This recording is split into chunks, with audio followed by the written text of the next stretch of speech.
Hey everyone, welcome to Victory Condition Gaming. This is our Sins finale. We're going to find out what happens to our party, our group of folks that are surviving the apocalypse.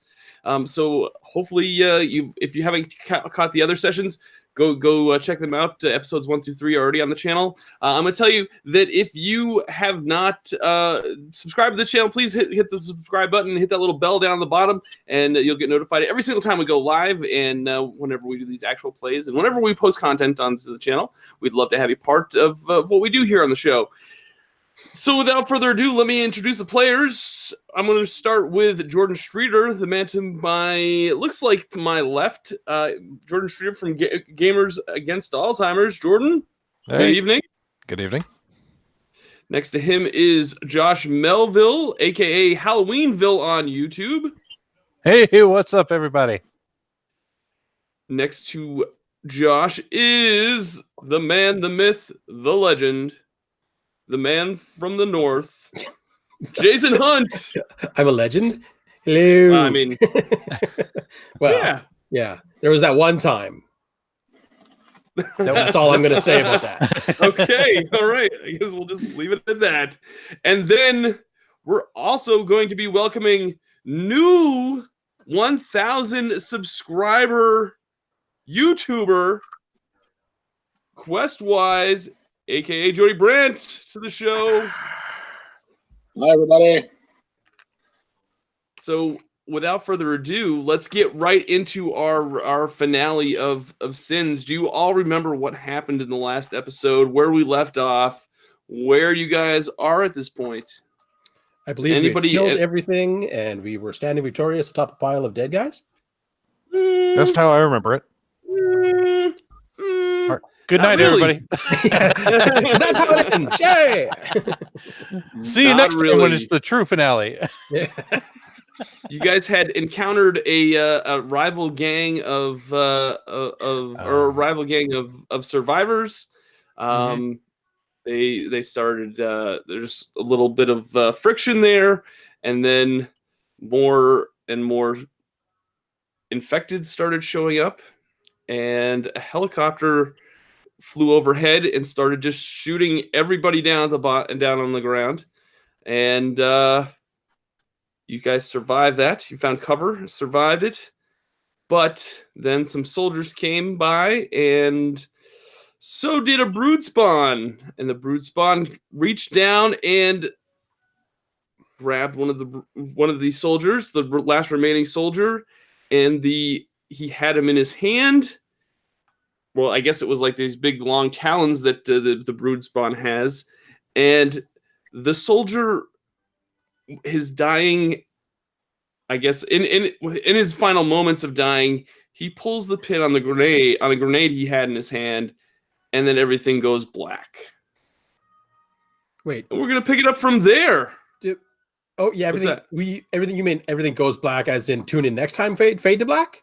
No, everything went to black, and that was the end of the last session. Okay, yeah, all right. I just wanted to clarify. Yeah. So you guys kind of wait. You guys start coming to, and you're no longer in the street anymore. You're no longer in front of this brood spawn.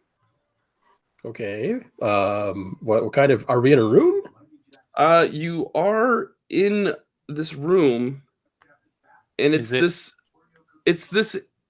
You kind of look around, and you're on cots, and homeless shelter. Yeah. It's this CDC camp. You can kind of look around, and you see all this like medical equipment and folks running around, and they're all tending to other folks, in the distance. And you look around, and it's, from what you can tell, it looks like this encampment that is in a subway station. Okay, so you're underground in a subway station on these cots, and you guys are starting to come to. I'll start looking around, calling out everybody's names, trying to find everybody. Are we all like adjacent? You guys are all on 4 cots all next to each other. Is cool. it like a tent-like room? No, this is definitely It's you're solid. in an underground in this subway station. So the subway station itself was converted into like this little triage. Okay. Yeah. Correct. And what's in the room? There's a whole bunch of makeshift supplies. There's other folks that are in there, but they're off to the distance. But you Lawrence, you look up and you see 2 young men sitting on a bench along the wall, probably about 10, 15 feet away from you. I will stagger my way out of the cot, I guess, and make my way over to them. Are they talking or? They're all just kind of looking at you. Oh, they're looking at me. They're looking at the 4 of you. They're really kind of amazed for some reason. I'm gonna sit up on the edge of the bed and just like hold my head and just trying to. Just You're trying to come to, trying to find the words. Yeah. Try to make sense of what's going on. I'm like, what just happened? Sure. That's exactly what I'm about to ask these people. So why are you guys looking at us? What's going on? So can I get some sort of perception? Like what's the word I'm looking for? See, I'm not the only one lost for words. Can I get a reason perception check from everyone? Okay.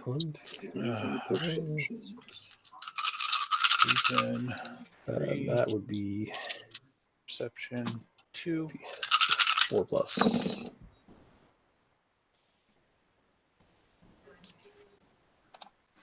I got 4 successes.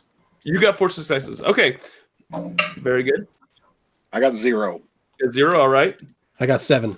Holy smoke. Okay. Well, there's a reason why Lawrence kind of got up and Ooh, that one exploded again. That's how I got 7. That's another explosion. oh my word. Oh, actually, Okay, so that was 3, 4, 5, 6. 6 of them. Okay. Jordan, you're good. You said you got 4. Yeah. You got 4. Okay. 4 So everyone except for Thomas realizes that the younger of the 2, there's one that's kind of young. He's a young man, young boy, and then there's one that's probably like in his early 20s. The young boy looks really, really familiar, and he looks just like the boy that opened the door at the bar. That opened the door for you at the bar to let you out. I knew he was up to something.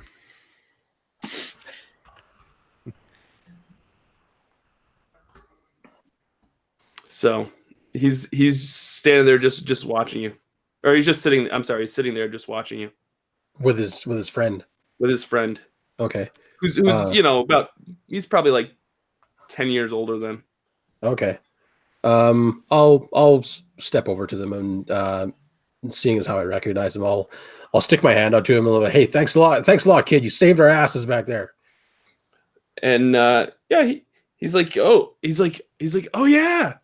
He's like, you guys are the ones that you guys were in the bar, weren't you? Yep, that was us. Oh, he introduced himself as James. Okay. James reaches out and shakes his hand. He's like, wow, that got crazy. You're telling us. How did you manage to get all the way over here? You were on your own. You saw I left the alleyway, and then I ran into these CDC soldiers, this patrol that was in the city, and they brought me here. I'll look around the room, and it sort of clicks, I guess, at that point. I'm like, oh yeah, okay, that's where we are. All right. How long have you been here? Well, right after I mean, we've been here pretty much quite a while. I mean, since probably yesterday afternoon, or since earlier this afternoon, because it's like what time is it now? It's like 10:30 right now, isn't it? I just woke up, dude. Yeah, I don't know what time anything is. And he's like looking at his watch. He's like, yeah, I think it's like yeah, it's When like did we- 10:30. How long have we been out? Like, when did we get here? You guys just got here. I heard you guys fought a brutes. Did you guys fought a brutes? Fought we might be a Brutes little bit fought? of an embellishment. We were What? We survived it. involved. What? You guys survived one of those things? We've never heard of anybody surviving one of those guys yet. That's pretty impressive. That was the big one. Those really big ones. And then his friend next to him looks over and he goes, "Whoa, you guys faced one of those and lived to tell about it?" Yeah, I'll be straightening out my coat like, oh, yes. apparently.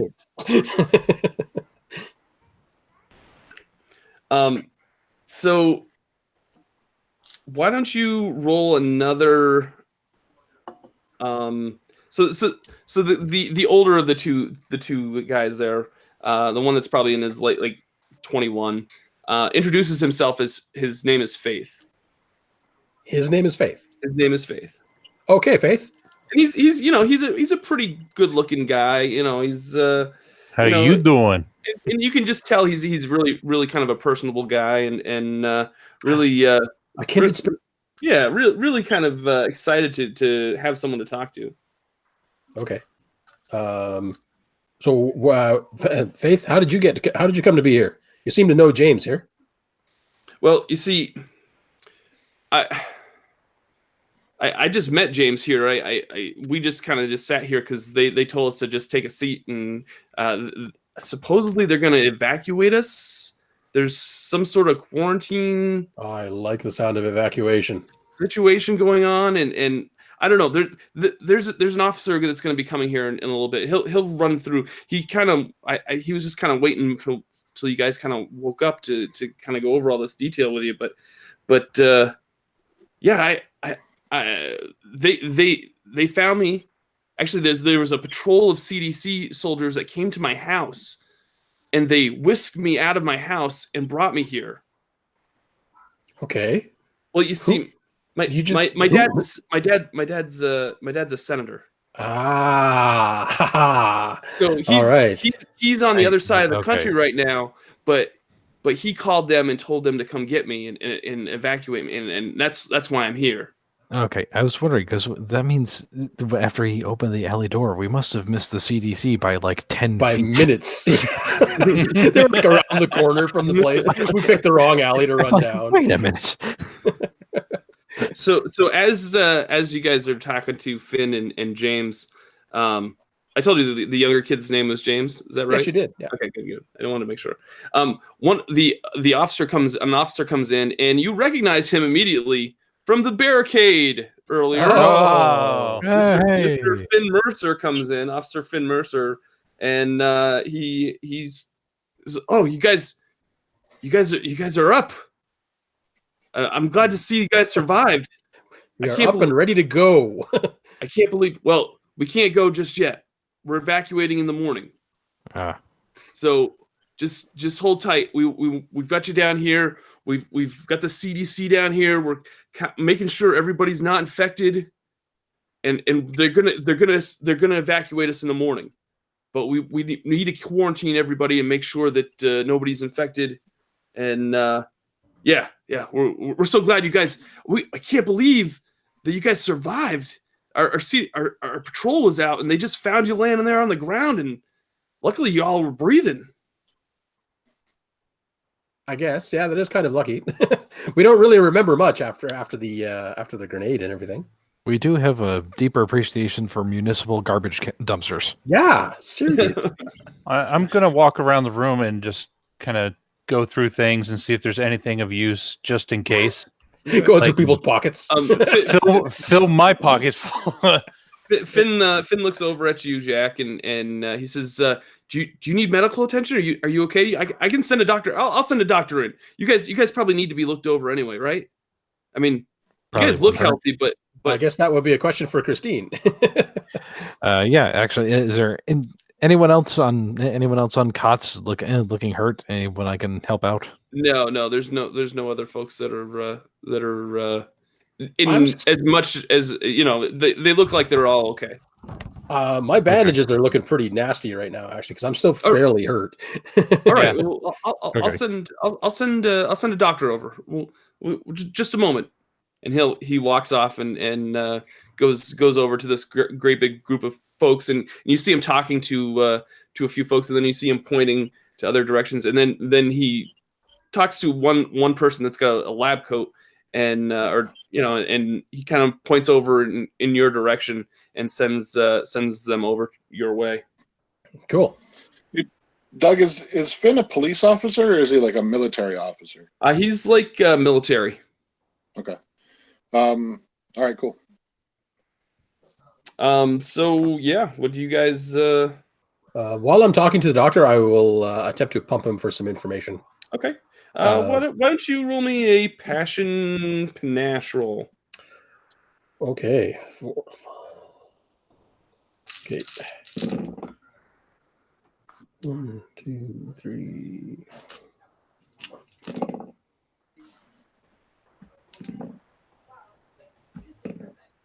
Seven successes. Oh wow. Okay. That's So panache and passion are my jam. nice. What do you want to know? What are you gonna ask the doctor about? Just general questions about how things have been going down. Like I want the truth actually more than the whole the flim flam. Okay. Sure. So the doctor explains to you that most of the folks that are here are from the incident that happened at the hospital. They immediately relocated everybody into the subway system. That they're not really sure how the virus started. It seems that it is, from what they can tell in their initial tests, it has no effect on the living. That it only seems to reanimate the dead. And as of right now, everybody in this building seems to be fine, seems to be without the virus. And the doctor also mentions that about 70% of humanity, it seems, based on the tests that they've done in the area and also the reports that they've gotten from all over the place, from other areas, about 70% of humanity has this virus now. Is they qualify as infected? They might not be infected, but they have the virus. But they have the virus. Jeez, that's crazy. Wow. Hearing that, I'm going to step in and ask about the shark head creature and this other one that we encountered. Where did they come from? Yeah, because they're not even vaguely human. We don't know. Like the doctor looks at you and just says, "We don't know. Just the reports have just started coming in on these folks." Jeez, oh wow, that's crazy. I mean, how many reports on them do you have? We've got quite a few now. They keep piling up. They keep more and more keep coming in. Is the doctor actually able to heal me at all? I still had 2 points of damage. That's all. Yeah. The doctor, as the doctor's doing this, he's changing your bandages and okay. Yeah, he'll heal you of your 2. Because Christine healed me of 3, and I still had 2 left. So. Yeah. Yeah, I was pretty down there.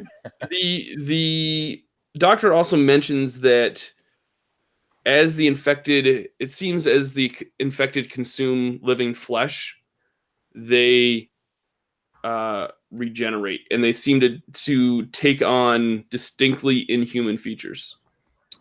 Okay, it's at a really, really intense rate. Holy crap! So the sharkhead ones could just be ones that have been eating well. Yeah, that's exactly There's no proof of that the doctor says. The doctor will look at you and it's like, that could be a possible theory. Didn't this is kind of retconning here? In the first episode, didn't I take a sample from the cop? Yeah, I think you did.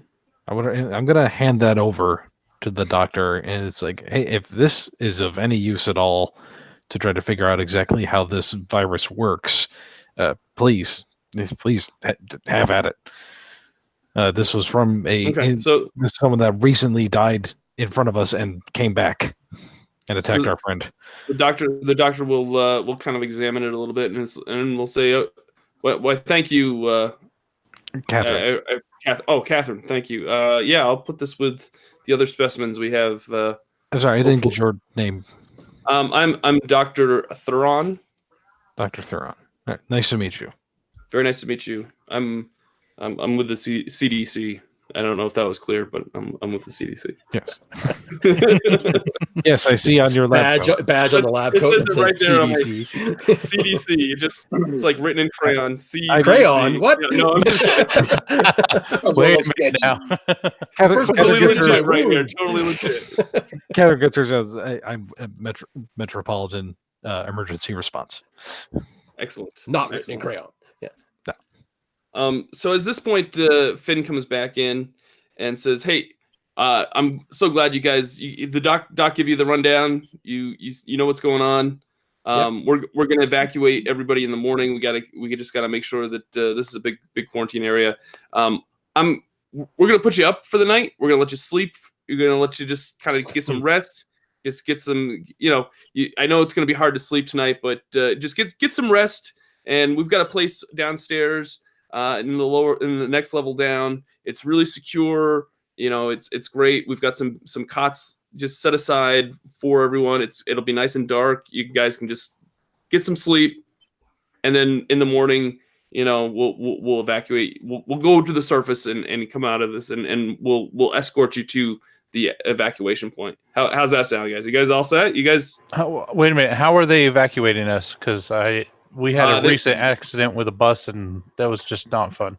Yeah, no, I totally understand. Yeah, it's tough because there's so much going on. We're airlifting everybody out of the city. Wait a minute. We had a bad experience with that. I was just going to say we just had one take down a helicopter. Yeah, no. This is we heard, we saw it, we saw the wreckage, and we're making plans. That won't happen again. We'll be fine. But yeah, why don't you follow me? Come with me, and he'll lead you down to the next level down, and yeah. Hey, Doug, you said this was a subway center, right? Yep.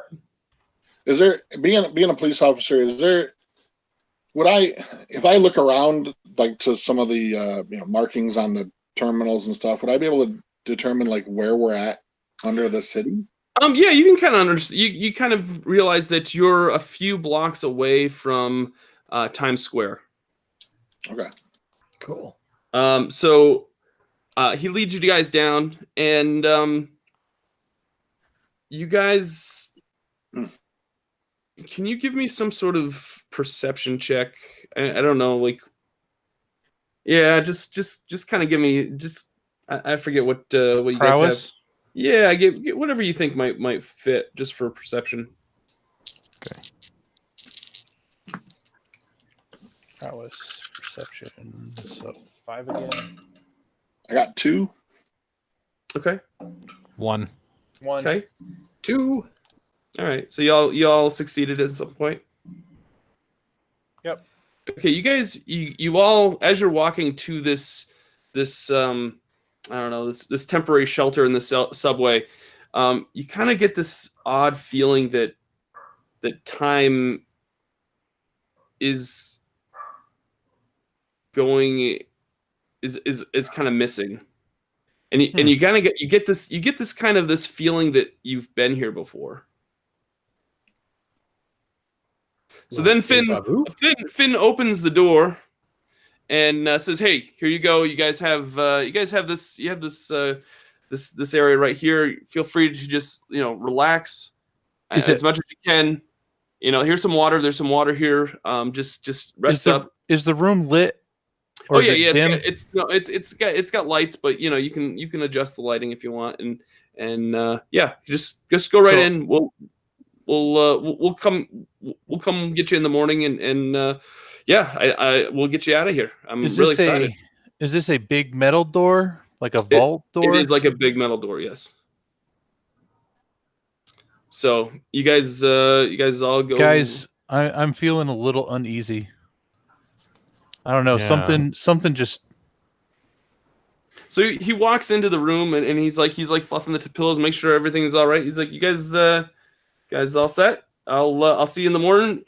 And he shuts the door behind him and locks it.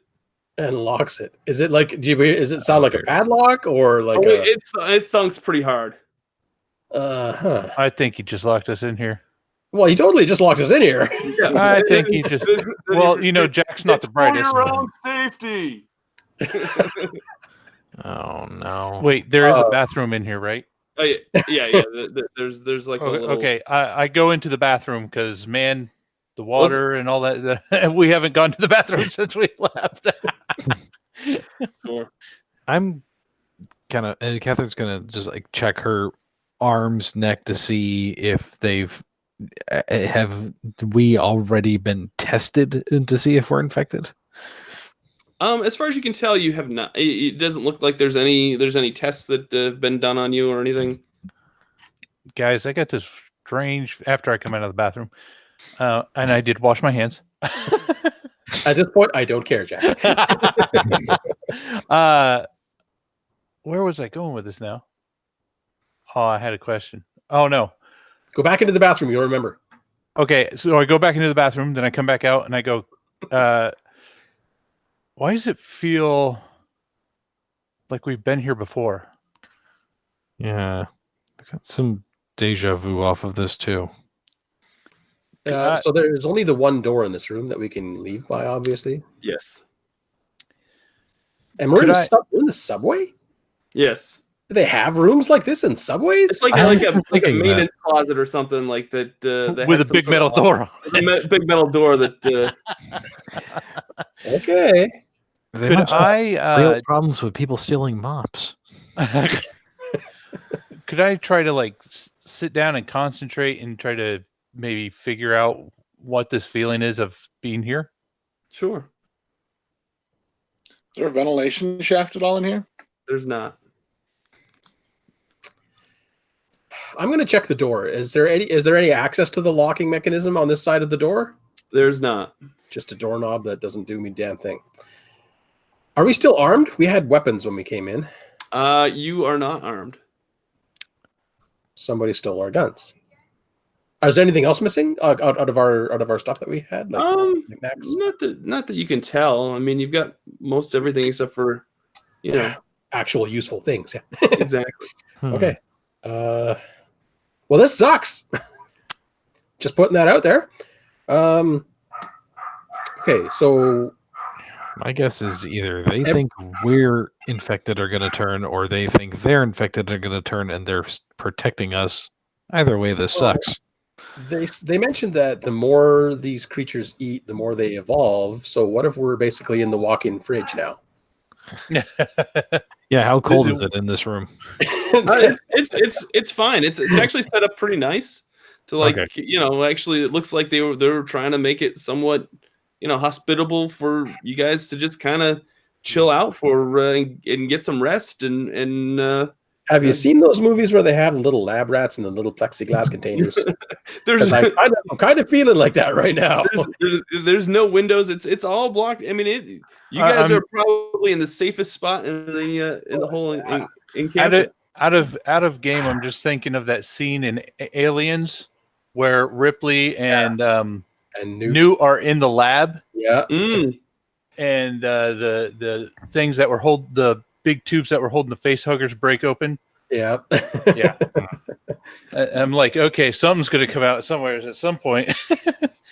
Never know. If I press my ear to the door, can you hear anything beyond it? Can I hear voices through it, or is it that?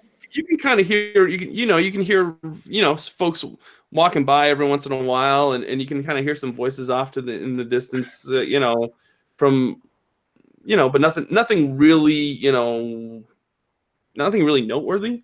I mean, just sounds like it's all business as normal. Just to give it a shot, I'm gonna bang and knock on the door. Okay. See if anybody opens the door. Nobody comes in and answers it. This is not cool, guys. This is not how I want to end up. I mean, I'm happy that we're safe now. I can't argue that. I mean, we are safer than we were when we were up on the street. Well, But this is not right. This is not cool. Everybody else, like, how many cots were there up in the main area? Was there like dozens kind of thing? There was a good handful. There was you could see there was a few law enforcement officers. There was mostly like, it looked like military and CDC personnel, and they were all kind of tending to folks and running tests and making sure other groups of people being led off in this direction. You did see every once in a while you saw folks being led into various parts, into the down the lower level. So this could just be that they locked us in for safety in case they think something is going to attack during the night. Yeah, but how safe do you think a door in a janitor's closet is really going to make us? One of those things that's rolling through here. I don't think this thing's going to hold up. Good point. So is there anything on the roof at all that looks like, is there a drop ceiling or like anything that we could get access to? There's a couple lights, but that's it just. Jeez. Thomas, did you have a question? Oh, I was just I know New York's a pretty big city, but did I recognize any other police officers while I was out there? Not other than Finn. Finn was the only one that you kind of recognized. Okay. All right, so we're stuck in here for now. They said they were coming to get us in the morning, right? Yeah. They'll come and get you in the morning. Has anybody got a watch? Or do our phones still have the correct time? We'll say that they do. Why not? So, what time is it right now? It's like we'll say it's like almost 11. Okay, so we got a long way to go here before we get rescued or let out of this room at the very least.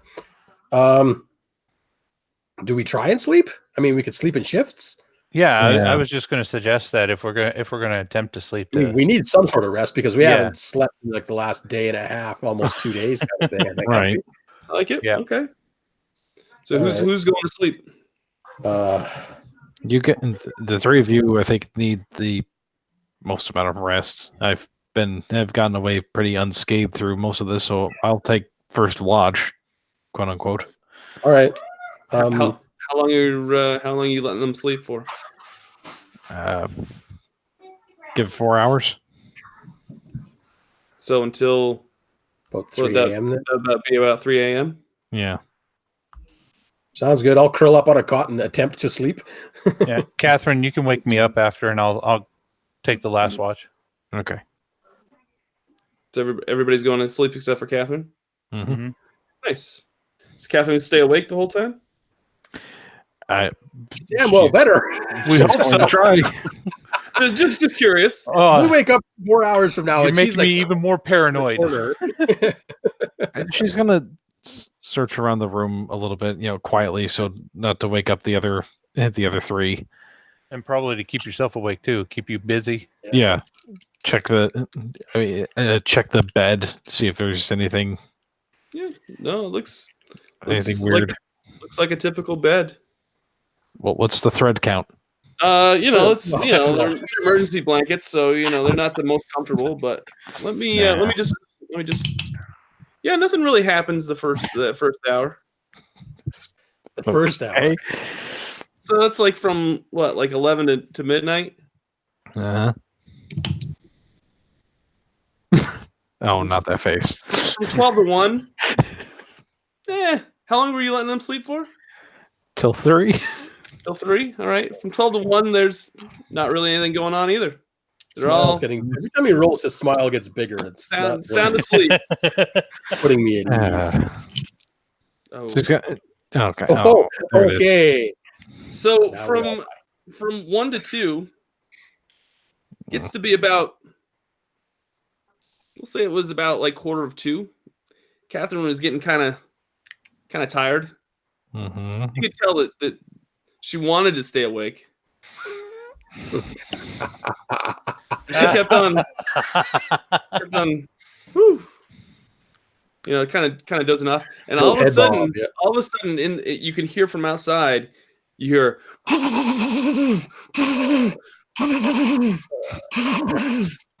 Here and you we just hear go. all this massive gunfire and this yelling and screaming. Okay, I'm waking the other guy. I'm waking the guys up. I jump up at the first shots. And as you're waking them up, you hear this pounding on the metal door, and the metal door buckles like from the outside into your room. Oh crap! It's another one of those big things, isn't it? Finn, what big eyes you have. Yeah, What sharp teeth and claws you have. yeah. Okay. All the better That to is- eat your face with. What can we put up? Is there a shelf or something that we can put up in front of the door at least? There's 4 beds. All of a That's sudden, true.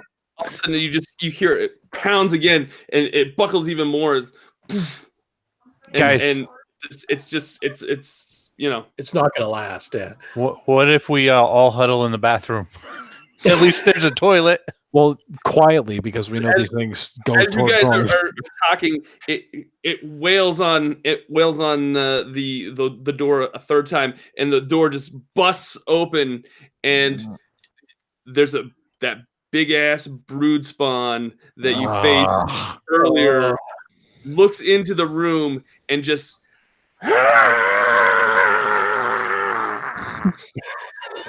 How awesome. heavy are the beds?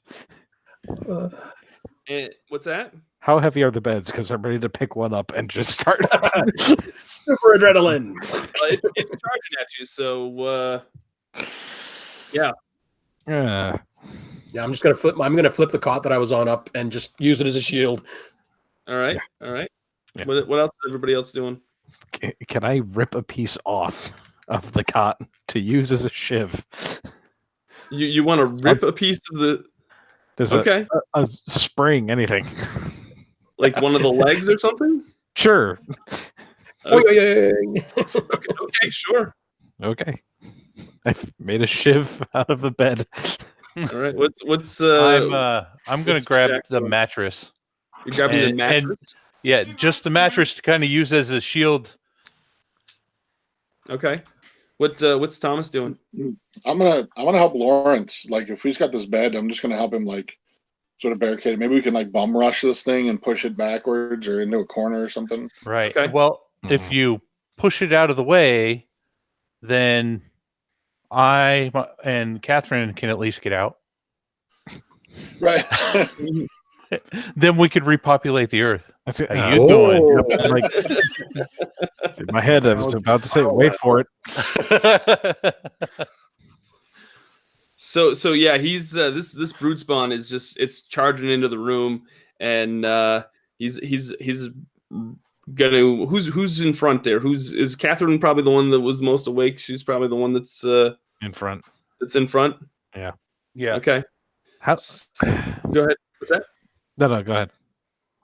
Yeah, he's gonna try to swipe at you, Crap. and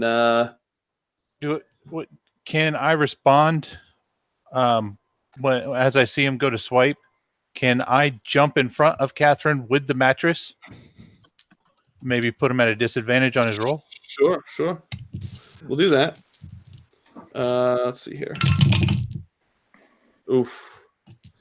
All right, so the brood spawn takes one of his massive clawed hands and just swipes, and it gets Catherine right in the shoulder, right above, and you're going to take two points of damage. Oh dear.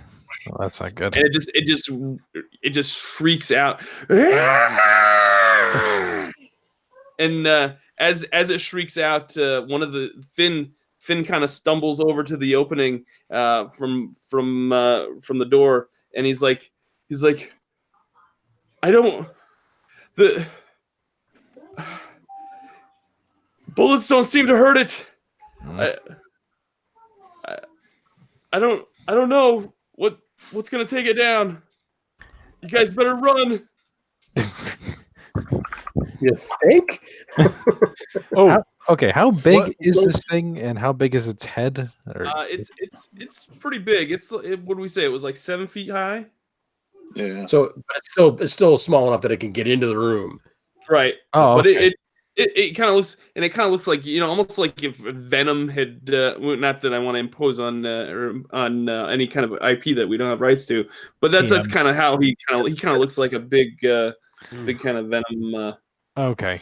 creature. Is there like a coordinate action kind of thing where like Lawrence and I could use this bed to try to like shove it into a corner so that we could get past it? That was my plan. Yes. Sure, go for it. I don't mind it. So like if we work together, is there a way that we can like combine our roles or something like successes? I'll be jabbing at it. Jabbing Yeah, at you it guys, with the wheel of the why cot. don't you guys just combine your roles and we'll make it happen. Okay. So is that like the body? Whatever you Probably think. Whatever you athletics, think might. I guess.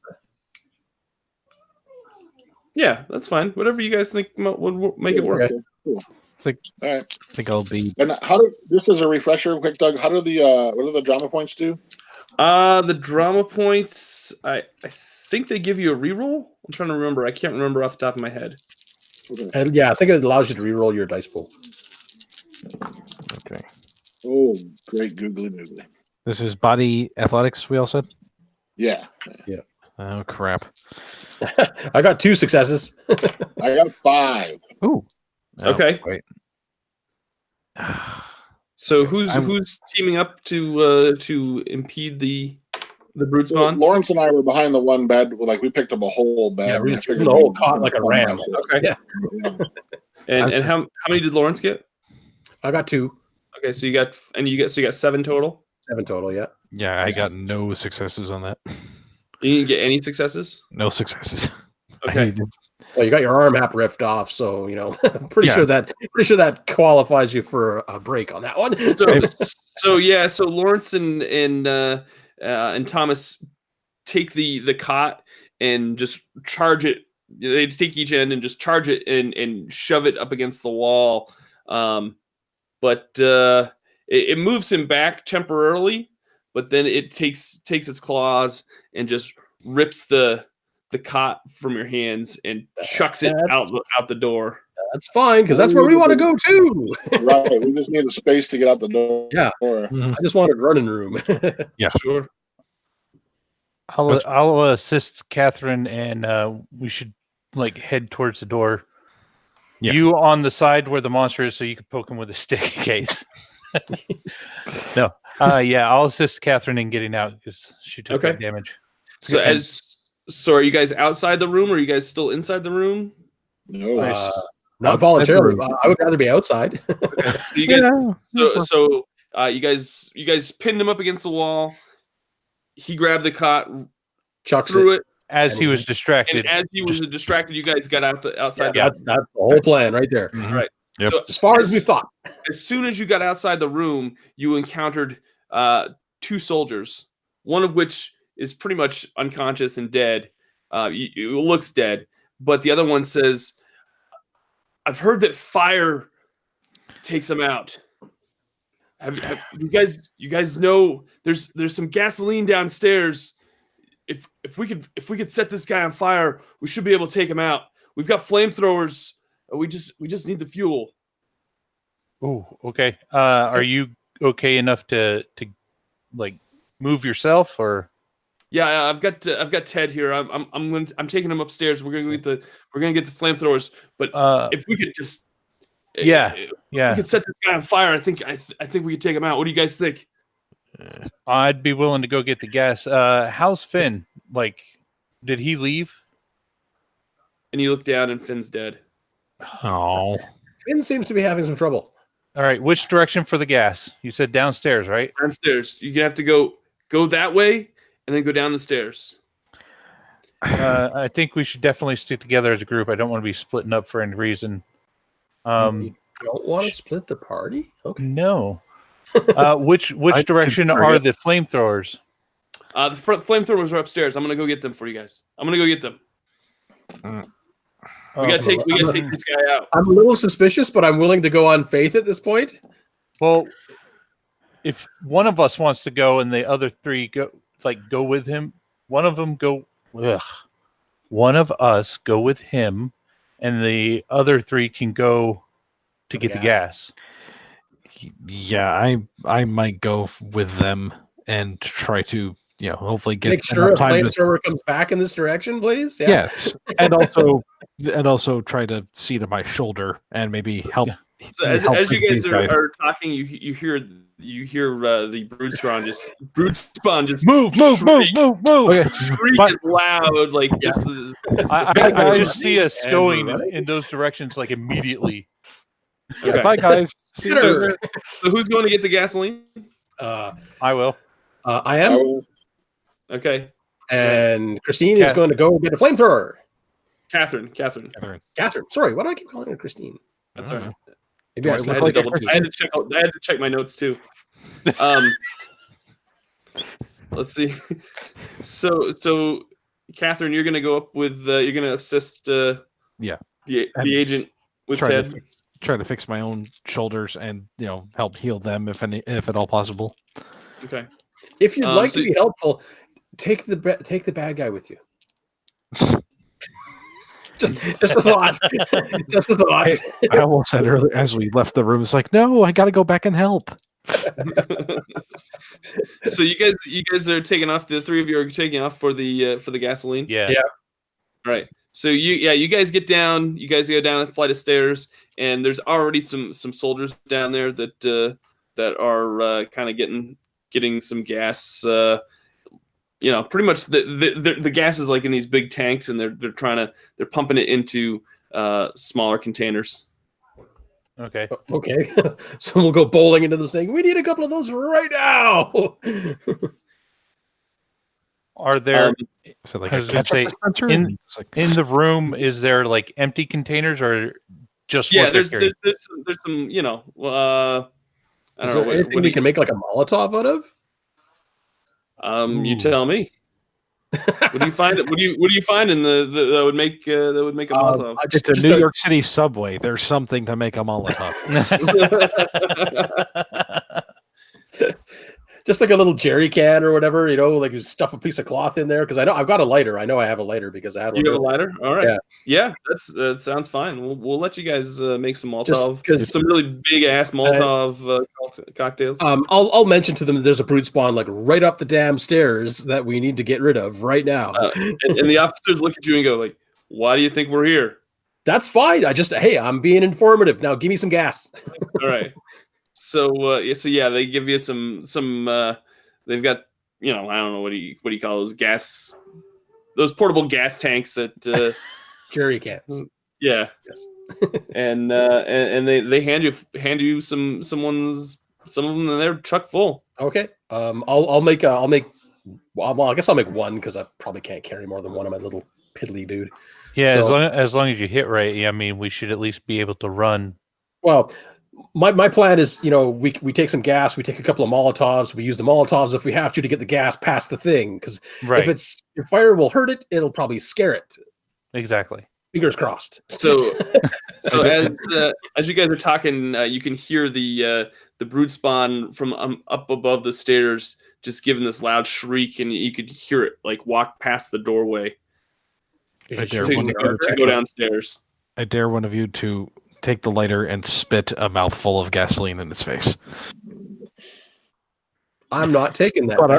But our luck is not that good, so that would be an excellent attack, though. All right, so once I got my Molotovs, so Jack, you gonna carry the gas for the flamethrower, I guess?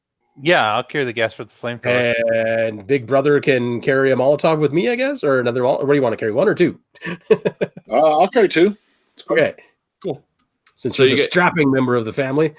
So you guys go up. You guys got your supplies, and you go all the way up to the top of the stairs. That's the plan. Go to that second level that you were down as on. Quietly as we can slosh gasoline across a hallway, we are getting across that place. Yeah, I would say as cautiously as possible. I mean, we know that it's up there. We're not running like crazy people. Yeah, we're not going, hey, crap. Jugs of gas splashing everywhere like in Zoolander. So you don't see the brood spawn. That's excellent. I'm happy. I'm overjoyed. I'm not. What's Catherine doing at this point? I'm gonna try a heal check for my shoulder first. Okay, go for it. Getting nommed on by a brood spawn. Yeah. I'm going to use what did I use before? Cunning medicine. Okay. So 1, 2, 3, 4, 5. And where's Oh, holy crap. One success. Oh wait, no. 3 successes. 3 successes. Okay. So Okay. yeah, so you kind of pen to your shoulder. It's not horribly. I mean, had like a big gash in it, but you were able to kind of butterfly it to kind of get it to stop. Being so wide open, and it's going to be sore, but you'll be able to. You're not gushing blood or anything out of it. What about the two guys? Yeah, the two guys run off onto the other side of the room, and you can see them pick up some flamethrowers, and one of the healthy officer lowers down his buddy that really isn't doing really well and puts him on the cot, and puts on a full flamethrower and grabs another one and runs over to you and says, "You want to wear this?" Hell yeah, I do. All right. Who wouldn't want to wear a flamethrower? Right. So yes. Okay. I'll tend to him when he looks like he's stable, but I'll tend to him once we get. There are bigger issues that we need to deal with at this point. Yeah, it's like 7 feet tall and it has tons of teeth. So he'll run down to the second level. Okay. I'll follow. You follow? Okay. I'll follow. At this point, you guys kind of meet up. I'm all for that. Any sign of the creature? Nothing yet. Okay, wait. So we went downstairs, and it didn't come downstairs, and they went upstairs, and they didn't see it go upstairs. It walked. It like the second floor has like it's it's like a train track. So like it went past. So there's like a whole other level. Okay. Yeah. So we're pretty sure it's somewhere on the second level. So it's on the second level. Yeah, but all of a sudden you hear shrieking off in the distance. All right, fill up those flamethrowers, guys. Yep. Yeah, we'll top everything up. Get those Molotovs and your lighter ready. Now, is your lighter a Zippo or a Bic? It's a classic Bic. Oh, I'm not doing any of that action movie foolishness. It's not a creme brulee torch. I will be the cool guy looking at the explosion. Because I want to make sure the damn thing's on fire. So you guys prep everything? Is that the plan? Yeah. So at the level that we're on right now, where we've met everybody, is that the level that we started off in when we woke up? No, it's a level below. So we still have to go one level higher to get to that point. Correct. I think we should probably make our way up there if we can. So at this point, you hear the shrieking get louder, and then louder. And moving. then you hear it as if it were you were in the room, and you just. And we're running. Yes, we're running. Back. We're heading up to that. Well, I'm going that way. If everybody doesn't want to follow me, you're welcome not to, but that's where I'm going. And because Lawrence is my best friend, I got to go too. All right. What's Thomas doing? So how many flamethrowers do we have? You have 2. You have the one with the agent, with the operative, the soldier, and the one that Catherine has. Cool. Ooh. And Molotov cocktails, or you have 2. You have 2. I have 2. Okay. And then I think Lawrence has at least 1. How many do you have? I have 1. Thomas has 2, and Jack is carrying. Well, he was carrying the fuel for the flamethrowers, but is there any excess left over now? Yeah, we can say that there is. That's fine. You can always make a Molotov out of that. It's a bit of a big jug, but whatever. So as you guys are standing there, you see the brood spawn on the ceiling of this second floor, and it's just racing towards you. Like it's basically upside down on the ceiling, racing towards you, just shrieking as loud as it can. And you see it like jump off, twist in midair, land on all 4s, and it's just coming at you as fast as it can. Oh, fire! Light it up. Do not like. I'm gonna ignite one of my Molotov because I know it'll take a few seconds for it to burn. All right. But I'm gonna let these guys flame it first. Yeah, definitely behind them. They're the ones with the weapons. Yeah. I'm gonna light one of mine as well too. What's that? I'm gonna light one of mine as well too, so that hopefully when we leave, like we can maybe throw it in the doorway so it won't come through after us. Excellent. That's exactly what I was thinking. We'll block its path or hurt it somewhere or something. All right. So who's attacking it first? Okay, so Catherine is hitting it with a flamethrower. Okay. Go ahead. Do some sort of close combat attack for it. Okay. So I'll probably do Marksmanship, I guess. Yeah, that's probably good. I'll accept that. body marksmanship. Sure. Okay. That sounds awesome. Oh dear. That doesn't sound uplifting. Nope. So it doesn't. So yeah. So you blast out this flamethrower into it, and it jumps up in midair and grabs a hold of the ceiling and comes down behind you, and just literally dodges the flame immediately. Oh, great. And you can tell it jumps up, grabs a hold of the ceiling, jumps back down on all fours, and just looks at you, and it looks around, and it just and then it looks over at the three that the three of you guys all, well, actually there's probably four of you guys standing there with the soldier. Yeah. Okay, well that didn't work. I guess I'll chuck my Molotov straight at it. All right. Do make the same kind of check. Marksmanship and body, eh? So, oy. One success. One success. You throw your Molotov cocktail, and it whizzes over the brood spawn's head. Of course it does. Lands on the wall and sets the wall on fire. Well, if nothing else, we're all going to die in here together. And the brood spawn watch it. You could see the brood spawn watch it as it soared over his shoulder, and then he kind of takes a second and watches the fire, and it kind of jumps back and it kind of startles him, and he looks over at you and just glares at you as if like, what the heck do you think you're doing? Somebody else want to go? When it looks back at us. Yeah.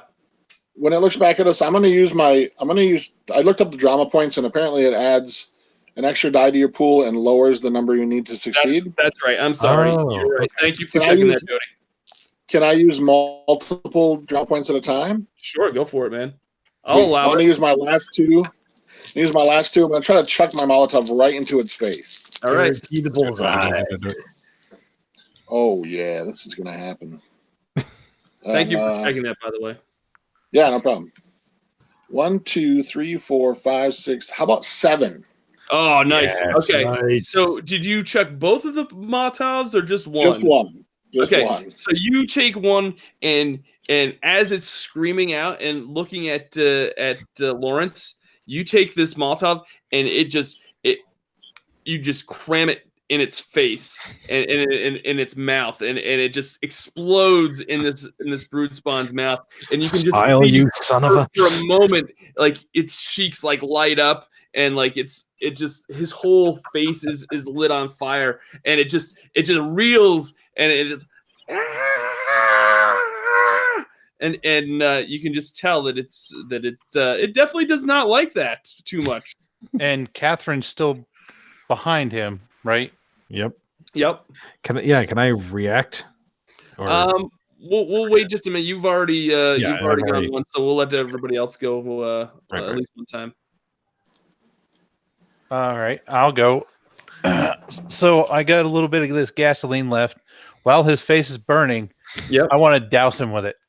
All right, give me some sort of give me some sort of roll for that. I don't know, what do you want to body athletics, because I'm throwing. I like it. All right, let's see. 1, 2, 3, 4.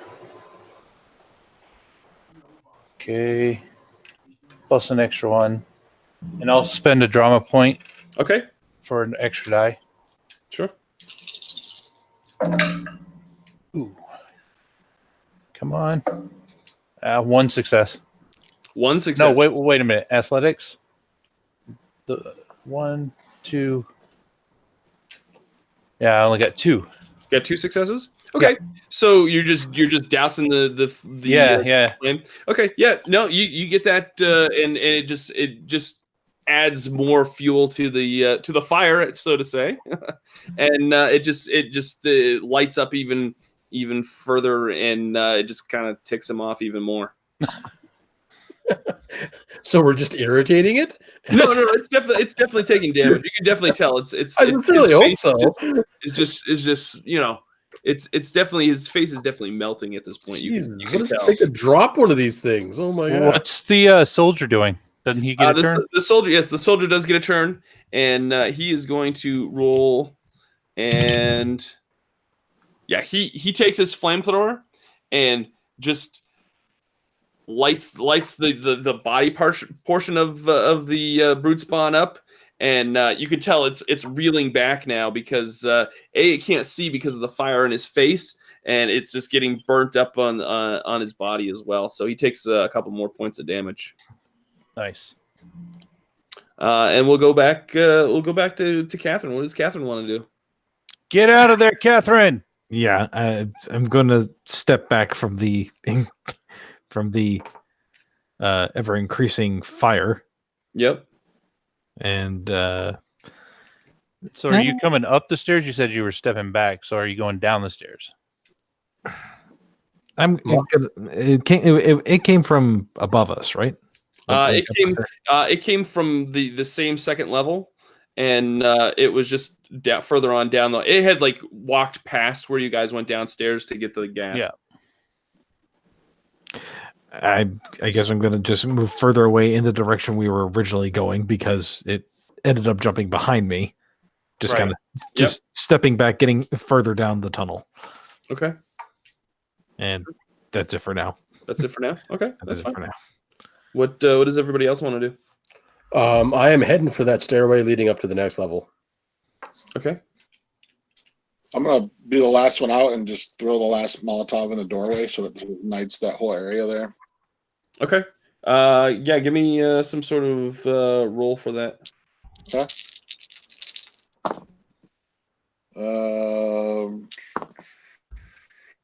3 successes. Awesome.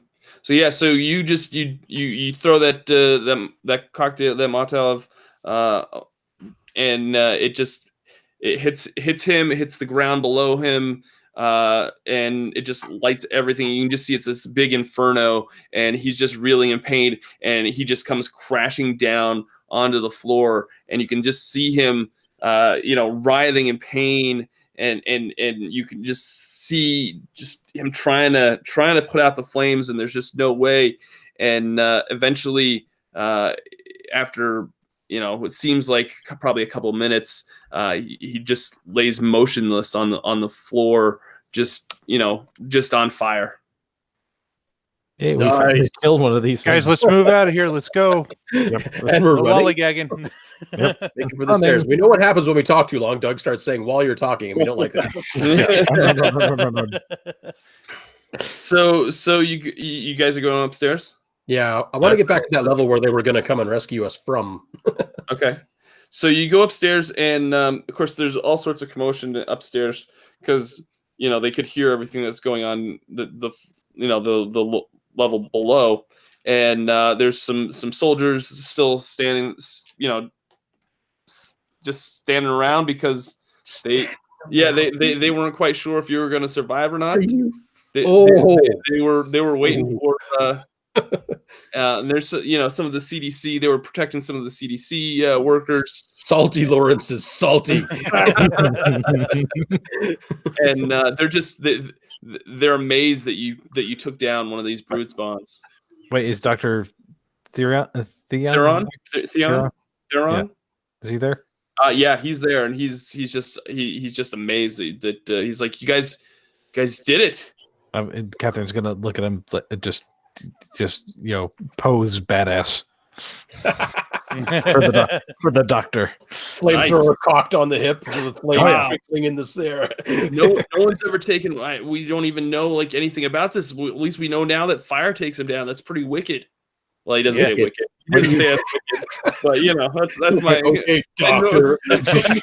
My northeast. Deal breaker. Hollywood upstairs medical school doctor. Is that it? Yeah. So the everybody just lauding you guys as heroes because you guys took this down, and like everybody, you guys are you are amazing to these folks, and we can't wait. The soldiers are like patting you on the back, and my shoulder. everybody's like, whew. Oh my gosh! Only one of them. Come on, let's not get all happy feely yet. There's more than one of them, probably. Yeah, but we all didn't think we were going to survive. You still might not. Pay attention. How long till the extraction gets here? We'll say that took like an hour and a half to So so it's probably like 4:30. Mm-hmm. Okay. So we're gonna hold off. Why don't we all just kind of camp out here in this in this upper level, in this first level, and we'll take you to the extraction point. I'll gather our little group into a quick huddle. I don't think these people are taking this seriously enough, folks. I don't think so either. Well, if these people are going to stay here, we should at least stay here and protect them since we're the heroes. Oh, and then the soldiers come by and the soldiers were like, "You guys were awesome. You guys are top," and they like hand you all like rifles and everything. Like, you've proved your worth. Here you go. Like, we need all the capable bodies that we can, to help with with getting folks over to the extraction point. So thank you so much for saving our little encampment. I'd like a flamethrower instead of a rifle, please. Trade. Okay. There you go. Thank you. Yep. I'm happy with a rifle because I'm terrible with guns at any stage, so a rifle's fine with me. Yes, Thomas? What did Thomas have a question? No? No. Okay. I think just for the hell of it, Catherine is going to walk up to the doctor and write her number on a piece of paper and hand it to him just to say, in case our cell phones start working again. And he's Wait a gonna minute. Wow, Catherine, come on now. You were giving me crap earlier. So the I doctor just was look at him. You a doctor? when I see this, I kind of storm off. I'm like, so Dr. Theron looks at Catherine and is like, I'm honored, but I'm married. So, but thank you so much. It's nice to know that I still have it. I just look at him. Still, I'm just helping his sister out now. You know what? So Catherine still likes him. It's okay. So another hour goes by, and you can tell that everybody's getting prepped for escorting the survivors and the everybody that's in this enclave or encampment across the city to the extraction point, the evacuation point. All the soldiers are geared up to they've got their rifles, they've got full on, they've got riot gear on. They've given you guys all full, machine guns with full clips and everything, and they kind of huddle everybody together. They're like, okay, we're going upstairs. It's dawn. We're going up to the street. Let's all stay together, tight formation. If any of these crazy, these crazy people start coming at us, we gotta take them down quick and just keep going. We gotta get right through the street, right over to and he puts out a map, and there's like a big red X on it where the extraction point is. We've got to get here. We got to make sure we all survive so that they can airlift us out. Anybody have any questions? I would like to be in the surviving party. Just, Alright. if it's an option. So you said they gave us rifles and machine guns? Well, we'll just say they gave you machine guns, like like assault Okay. rifles and We are armed. clips. We are Yeah, you armed guys and are armed. super. And how far exactly is the extraction point? It's like probably, we'll say it's like 5 blocks away. Okay. Okay. I thought you were about to say miles, and my next Well, in New York, a block is practically a mile. Yeah, it's a little bit of a ways. A long So- dog. I'm the only one with the flamethrower, right? Yeah, we'll say Okay. that. If anybody else wants a flamethrower, you can have some flamethrower. Nope. I don't want an explosive strapped to me. I'll probably blow myself up. So you guys go up the stairs from exiting the subway, and there's these big metal doors on the that have closed the subway off, and they open up, and it's kind of like, you know how like you have like first daylight, it's like your eyes are getting used to the sunlight. Yep. And you guys all kind of pile out of the after the other into the street up above. Yeah, and you start making your way down the street to the extraction point. You kind of look around, and of course it's all tight formation. All the survivors are in the middle. The soldiers are all around. The survivors on the outside, and then occasionally they're taking off. They're shooting at an infected that comes into view every once in a while. And as you look around, you see the remnants of Central Park, and there's just burned remains everywhere. You see, the CDC and everybody's waiting to be evacuated. Everybody wants to get out. Everybody's kind of shouting and screaming, because they're still just kind of horrified from the night before and everything that they've gone through. They're still just on edge. Yeah, and you're walking down the street, and can you all give me some sort of perception check? Oh no. Reason perception. Oh no. Yeah, give me a reason perception check. Okay.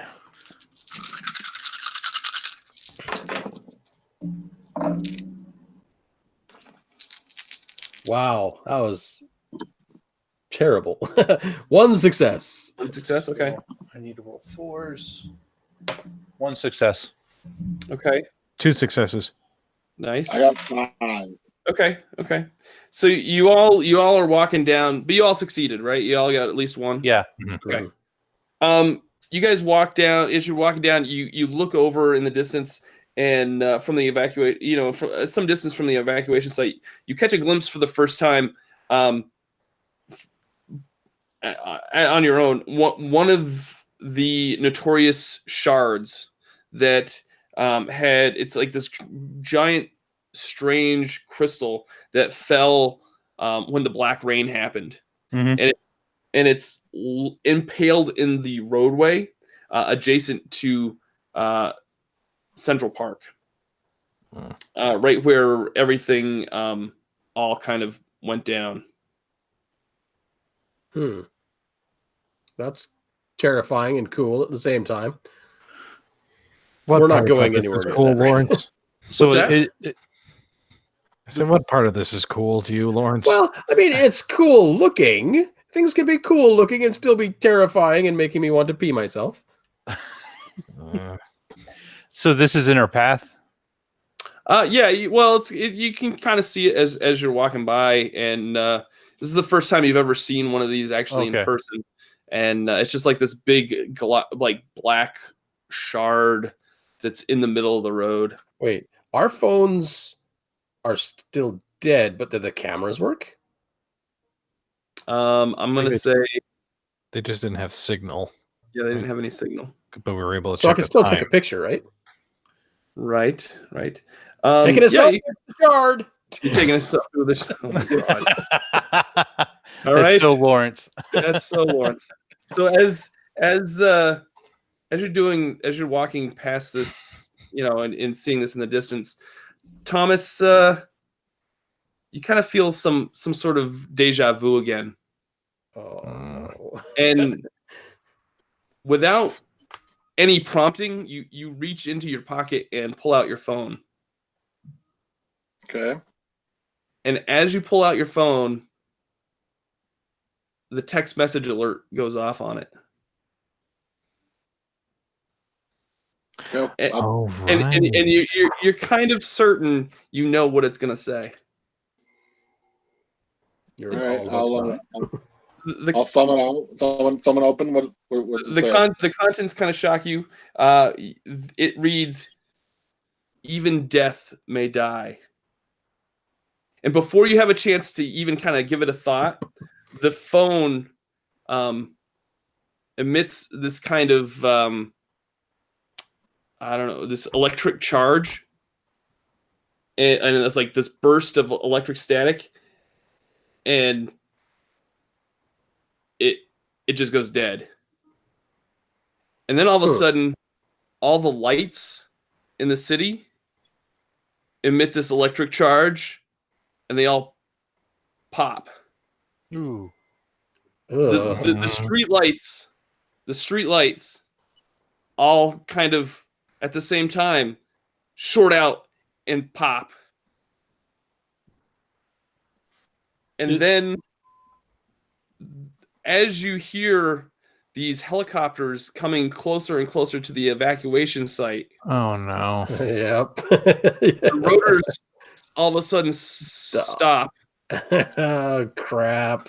Oh. Oh, boy. And one of them starts falling right where the excavation point or the extraction point was going to be, and just falls to the ground. Oh, yeah. Did I have enough time to see who the text message was from? No, you did not see who it was from. It just the other helicopter starts spiraling out of control and crashes right into the side of one of the skyscrapers. Oh, man. Well, it's probably whoever texted us last time at the bar. Don't text and drive, people, or fly.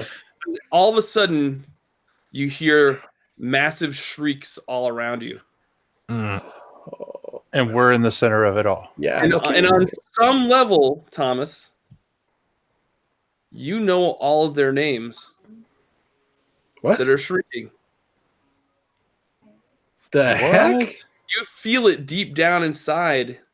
All of you start to feel it deep down inside you that you know all of these folks that are screaming that are infected. Like by name? You know every single one of them. What the F? Thomas, you also have this feeling that text message didn't say what it was meant to say.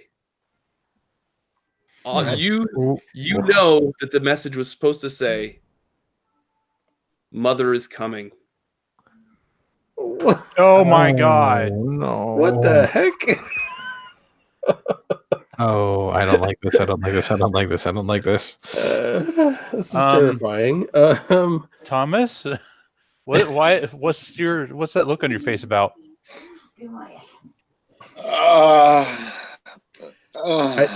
His brain is just as broken as my brain. Yeah.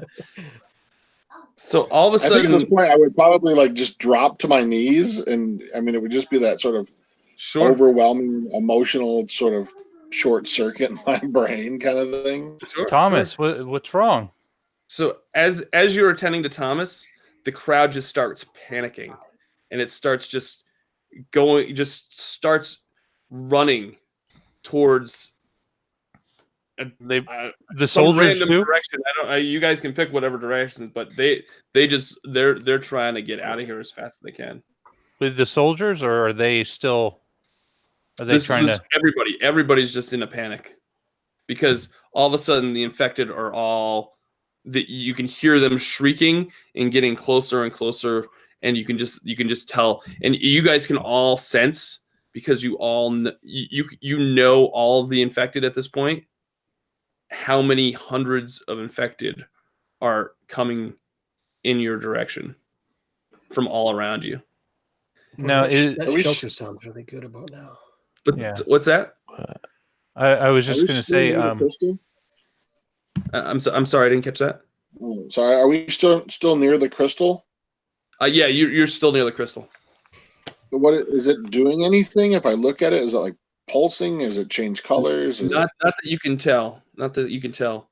But now you can see that the infected are right on you, and they're randomly grabbing people and just ripping their heads off. I'm gonna go in that direction. Others are getting dragged into pretty much a mob of infected. And now you guys, it just feels like a dream to you guys at this point. A small part of you hopes that you're about to wake up, but you know it's not true. You know what's coming. And we all feel this? We all have this feeling? All of you are feeling this. You all know what's coming, and you all too quickly find yourselves at the place where it all ended. Times Square stands there half empty, just like you remember it.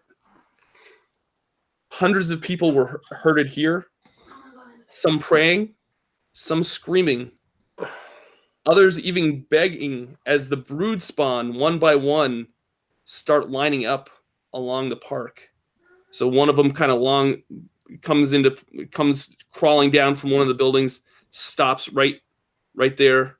Another one comes in from view, stands right next to it, and there's by the time it's all said and done, there's about 8 or 9 of them all standing right there, just in a line, just all not doing anything. They just stop, like hounds at the heel of a master. Yeah, I was about to ask, are they lining up regimentally in front of us? They are lining up in front of you, and they've come to rest. There's some soldiers that are starting to fire rounds into them, and of course, we all know that the guns have no effect on the brood spawn, and it doesn't seem to cause any reaction from them. And others, are fighting with whatever they have. Just like puppets with their strings cut, they don't move. They just stand there. They're just doing nothing, as if they're just waiting. So if I take a few steps towards them, they don't move or anything? No. All of a sudden, you see a small boy step out from behind them and step in front of them. Of course. The boy looks familiar. Yeah. Of course he does. You all know who this boy is, don't you? Jim. James comes from behind one of them and steps in front of them. And somebody shoot that kid.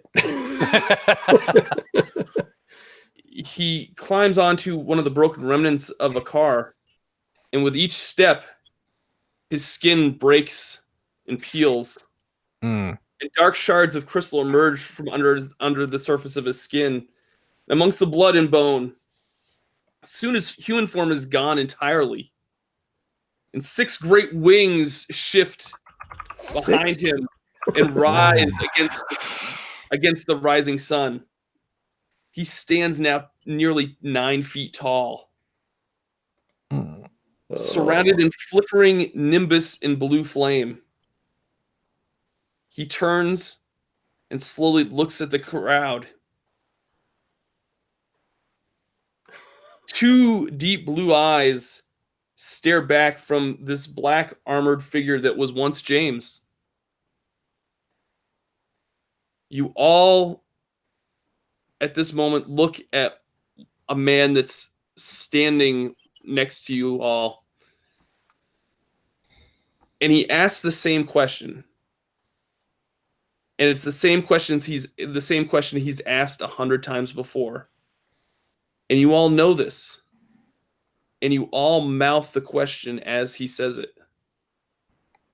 And he says, "Why?" And as he finishes his question, The creature looks down and fixes the man with his gaze, and he replies, "Because I have the right to judge by the only standard that matters, that of God. Not the faded memories of your kind's past, nor the broken corpse of Yawa. Mother has judged you, and she finds you wanting." And the creature raises a hand, and blue fire gathers, and the world is washed away in searing light. Oy. What? Well, You feel yourself And, falling, and you remember the drink in your hand. You remember the laughter at the bar. But this time it's different. This time you feel you have a choice. Death doesn't have to be the end. Only a new beginning.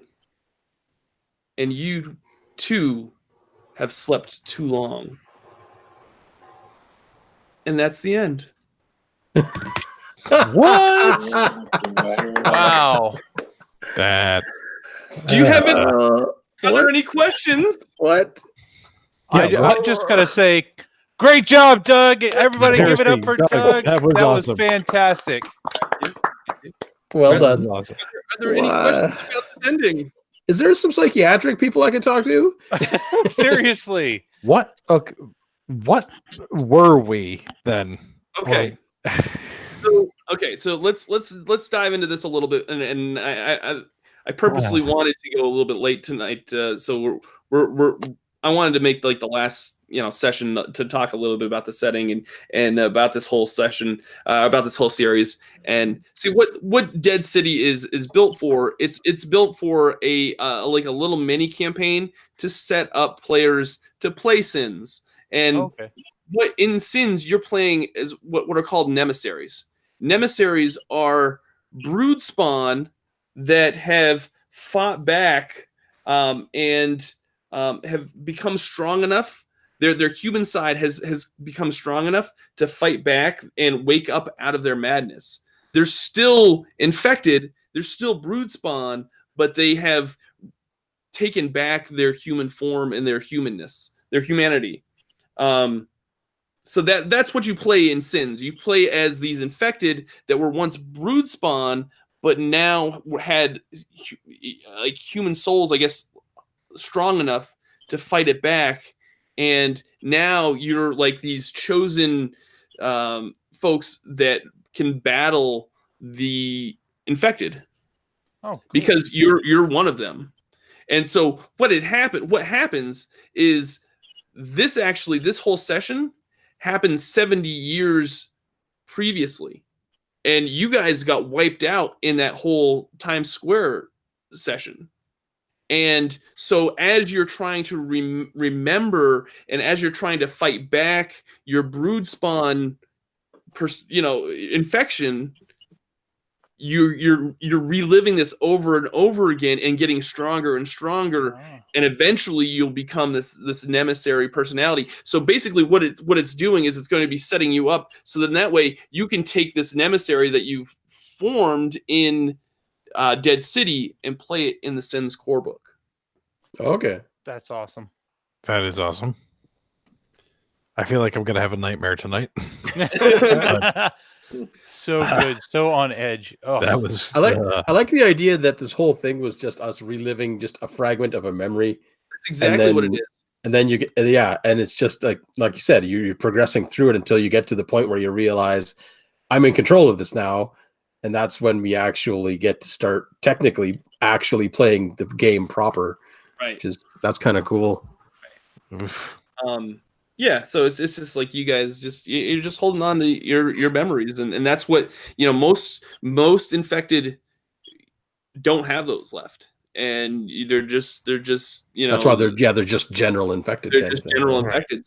So for some reason, and I'm sure the core rulebook will explain this, like you've been able to hold on to that, and now you've been able to fight back that infected part and become like this super weapon against. And you said that all the regular infected that were coming to Times Square, we all knew their names. Yes, because because we ate them all. because the brood spawn all have like this It's a hive mind. Like a hive mind, okay. yeah. I thought I was thinking because they become brood spawn and the shark things because they eat people. I thought that too. I was just thinking, oh, we ate all these people. That's why I was confused when Doug first got me interested in this. Actually, I picked up the core book myself and I started reading like how to. I was. He's like, oh yeah, he's gonna have pre-generated characters, and I was like looking through the character creation process, and it is extensive. So I was looking up all these things, like I was learning about the Nemesaries and about the brood spawn and the wars and all that kind of thing. And then Doug gave me the PDFs for Dead City for the characters, and I'm like, who the hell is this kid? He's nobody. Like, he doesn't have any of these abilities or stats or anything. I'm like, what are we doing, Doug? I was very confused until we started playing, and I was like, oh, we're playing before all of that. Yeah. And I was afraid that you were gonna like. Jason was the one person that I thought, well, he might figure this out that we're playing as memories. So this whole thing, it's kind of like this. It's like what is it, the Bob Newhart, where it's all a dream at the end. Yeah.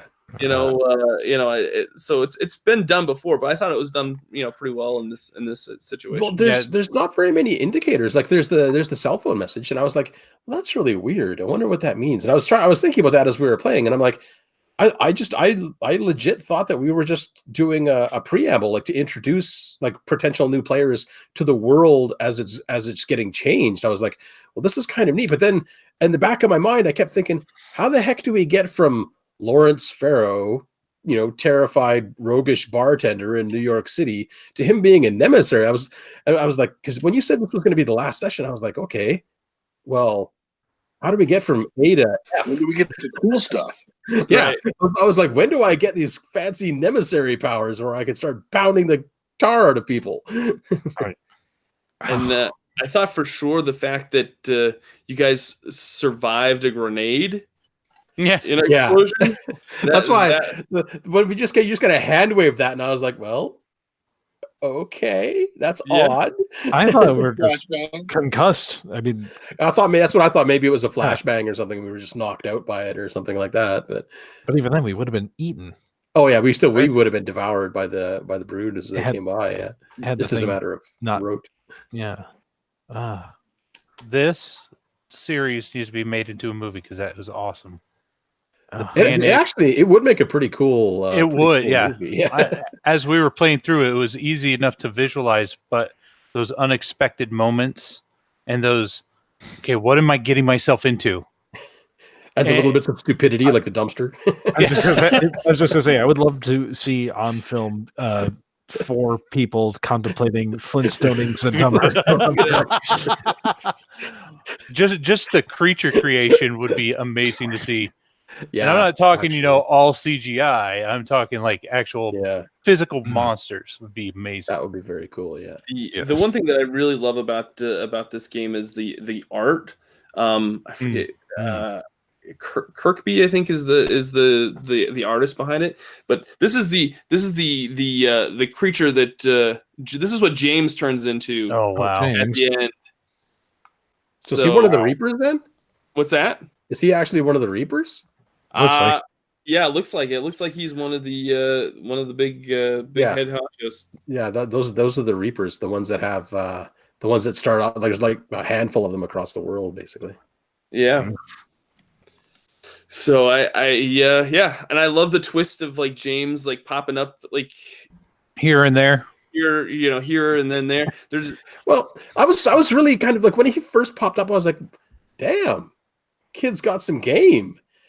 But then the more I thought about it, I'm like, there's no way. There's like, because then like when we even brought up the whole, hey, like, we just picked the wrong corner to go around in the CDC right there. Like that was so implausible, but I was just like, you know what? I'm gonna go with it. Yeah, well then he mentioned the senator thing. I'm like, okay, they would do something like that to have just like a cadre of them just pick up the kid, leave. Yeah. Don't stop. Don't do nothing. Do not pass go, just keep running. Yep. Grab kid, go. Yeah. What did we think about the mechanics of sins? Did we we like the D6 dice pool system. Is that? I thought it was better dice. Yeah, I thought it was good. I like how fragile actually that we were starting off. I mean, I know you're not going to be like that when you get into the actual game itself. I'm sure you're much more durable, but having like, especially with Lawrence only had a total of 6 vitality. So when he took that big hit, I was like, I might be expiring this session. Well, here's the thing. Even if you all die in this scenario, there is and I'll just give a little spoiler. There is a workaround for that because you're living a memory, and so you can kind of feed that into the whole system. Yeah. But Jodie, what did you think of the mechanics and everything? What did you? And I appreciate the fact that you looked up the drama points. I know. That was the only time that we used them towards the end. Yeah, which is a good time to use them anyway. Yeah. As it happens, it was a fabulous time to use them. Yeah. No, I like D6 dice pools. I mean, I've always been a fan ever since like playing the D6 Star Wars game back in college and stuff. It's very cinematic, I think, to me. That's that style of dice mechanic. You're chucking big handfuls of dice, especially when they explode. It just feels very action oriented. So I think it works really well for this game. I like that there's a little bit of a tweak. So like, games like Shadowrun, you're looking for, you're rolling 6s, but you're looking for 5s and 6s. With this, it's kind of nice because it sort of changes. You use a drama point and it kind of lowers the number you're looking for. Wow. It almost feels like a blend of like Shadowrun, and I don't know if you guys have ever played Burning Wheel, but Burning Wheel has that kind of ability too, where it kind of the number you have to roll changes and stuff as well. But no, I think it's cool, and it's fast. It's easy to learn. It's easy to teach. I like that in this game, actually, the more points you have in your base skills, that alters the amount of what you need to roll. Like that's why, like I said, when Thomas had to roll Panache and Passion, that was 8 dice for me, and I only needed to roll 4s to succeed. So like I was 8 dice at a 50% success rate. So that's why I ended up with so many successes on that. Yeah, it's crazy. Yeah, that's awesome. But then like if you have a crappy skill, like of course I'm sitting there trying to use a friggin' my marksmanship and body. I only have 3.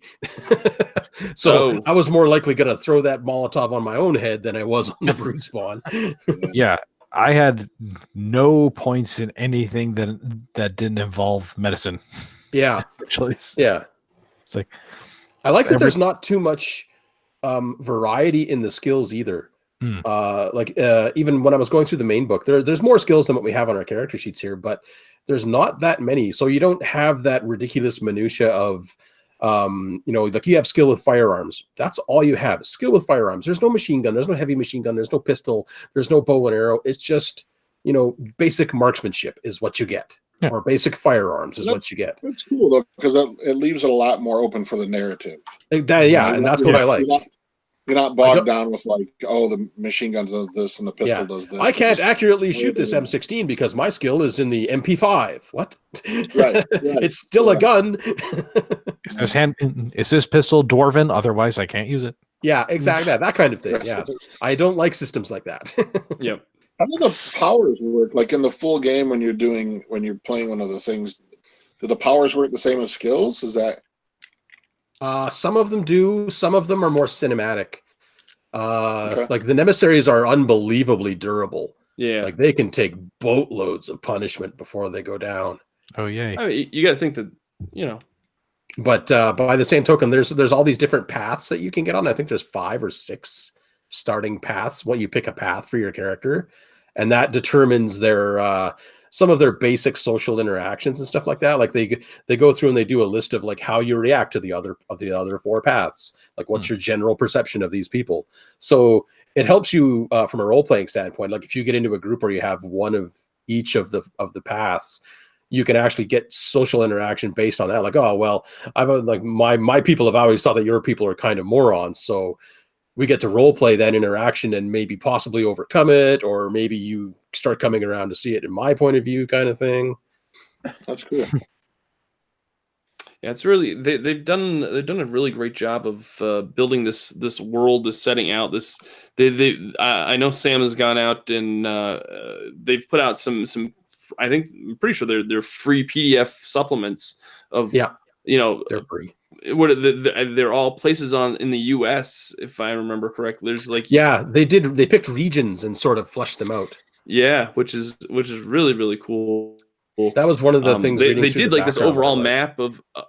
They did this overall map of the world, and like they have like sections, and they show areas that are like in black and red, and it's a disaster. Yeah, the map of North America. There's this big coming from about like southern Alberta, like up to the mid side of Alberta, all the way down across North America, all the way through across Florida is just nuclear wasteland. That's what they resort to. Yeah, they try to bomb them all out of existence, and it does absolutely nothing except for ruin the world for mankind. And then on either side of this big black scar across North America, there's this big red swath to the north and to the south through most of the population areas of North America. Honestly, that's all just brood infected. Like the entirety of the continent practically is either nuclear wasteland or brood. Yeah, I love that. It just shows you how sparse the habitable part of the world is. There's just the small parts that. So when I said 70% were infected, that's because pretty much 70% of the world that you can't live in anymore. Once it's all said and done. Yeah, like I just scrolled down.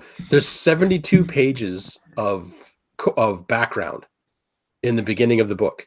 Like you have to get to page 73 before you even see core rules. Yeah. So they do and they don't really skip over a lot of things either. Like a lot of games will say, like, they target the places where most of their role players are going to be. Like there's like a section on Europe and the UK, then there's a big blob in North America, and that's kind of all they. And then they'll say something like, "Oh, most of Africa is just a dead zone," or most of Europe is just a mess, But they actually go through in small chunks and say, "Okay, this is what happened at exactly this spot surrounding this area," so you have something to go on. Cool. I kind of like that because you hear these stories. It's like when you see alien movies. It's like, do aliens only land in New York City? Right. Yeah. What's happening in France at the time of Mars attacks? Well, actually, they did cover that in Mars attacks. An example. Yeah. But I do like that. The one downside though is when you have 72 pages of setting and like backstory and everything to kind of go through, it's kind of hard to boil 72 pages down. Right. To, you kind of have to find players that want to read 72 pages of setting to play in. You don't need to know all of it, but it is useful information for your role playing. So it's kind of worth reading. Like you could just dive in and make an emissary and run around. You could. But yeah, the background is it's very compelling background too. It's not just here's your stats. Like, oh, here England had this happen, and then we move on. There's a good like half-page blurb devoted to each region for whether or not something got wasted or something got nuked or there's a hive here, and like they're scattered all over the darn place. So you could role play just about anywhere. Nice. I like the tension, the panic, the no, this is going to happen. And you really did a great job. Like, yes, that's why. Remember when I mentioned that one point? I'm like, okay. Every time Doug says, "And while you're talking," so I'm like, keep moving. I try to keep. I don't think I did that very well the first section or two, but I really kind of wanted to try to keep the pressure on you guys. That's great because I literally was having panic every time you did that. I was just like, no, just run. like my mind's going a million miles an hour trying to figure things out and questioning, like eventually just start questioning every little thing that was going on. Like, okay, if I open this door, is there going to be something behind it? If they close the the door on us, I was afraid we were going to get locked in there, and then I definitely made that whole situation extra creepy. Like I could have just said, okay, well, you guys, you guys feel safe and you guys go sleep. No, I'm gonna mess with these guys a little bit more. And say, no, you guys are trapped in this room. It was around then they started to get kind of like a Westworld kind of feeling out of things. Like someone's gonna come in and like reboot us for the day or something. yeah. They're gonna say a command word and we're all just gonna sit up quietly. Staring at the wall. The other scene that I tried really hard not to make it like really creepy, but when you guys come to on the cots and there's James and Faith sitting there, I really wanted to make James like kind of creepy, just to kind of like throw like a little kind of like, okay, this might be something to look at, just just to kind of tease like foreshadowing just a little bit without you guys really knowing. But I didn't. I held it back. I'm like, no, I better not. It'll be more dynamic if I don't. I know, but it was so perfect. The tension, and the fear. I mean, I felt like I was actually in a horror movie, and it's just like I said, I could see this in the box office. Nice. Like, because I was just everything you described and how you described it and your wonderful, terrifying creature noises really set the mood. Yeah. I like the whole theme of this, and the dice pool was great, and it's different from what I've played. I like that we were just everyman. None of us was a superhero. Right. Yep. Like we were just people terrified out of our crap, trying to survive. Do you think that it would? I know we had Catherine to kind of heal folks, and we had Lawrence that was you were kind of like a, I don't know, ladies man. Yeah, you were kind of like the what is it, the charisma kind of guy. Yeah, I was basically the charisma character. Yeah. Do you think that with only 2 players or 3 players, it would make it a little more difficult to play in? Oh yeah, totally. I guess it's on how you frame it, I guess. I mean, because you can cut back on some of the dangers. Playing through this session, I would say it'd make it even more terrifying. Yes. Like the Dead City PDF had, I think, 5 characters. That was kind of their intended maximum. I think was 5 characters, maybe. Yeah, I think so. I think I had. Yeah, I can't remember. But less people definitely makes it more suspenseful because you like, especially when somebody gets true. That's true, and like I said, they do have this thing where if everybody just rolls horribly, or if everybody just if you get a total party kill, you can kind of fast forward it to the last to the few scenes. Yeah, where you wake up and you're just like, well, that was weird. yeah. And that's totally what I had to do too, because I did not expect you guys to. I didn't expect to go this route to get to the end, which was great, because then I kind of had to change the CDC scene up a little bit and make. I was getting a little bit nervous when you first said it's on her friggin' coat and crayon. I was like, wait a minute. Oh, when I said the CDC was in crayon? Yeah. That was just me being stupid. I was like, is this gonna be one of those things where we're just like sacrificed somehow? Like, what the hell? Yeah. This was intense. Nice. This was intense. I know we've already said it, but like playing a character that's still it's just enough different to just enough different from who you are personally, but still just as fragile as you as you would be yourself in this situation. Yeah. So it's like you gotta get to really feel for your character, because it's like, I'd be just as screwed in this situation too. That's why that whole thing in the bar in episode 1. That's why Lawrence was basically just a spastic jellyfish. He was just hiding everywhere, trying not to get squished. Just I'm gonna die.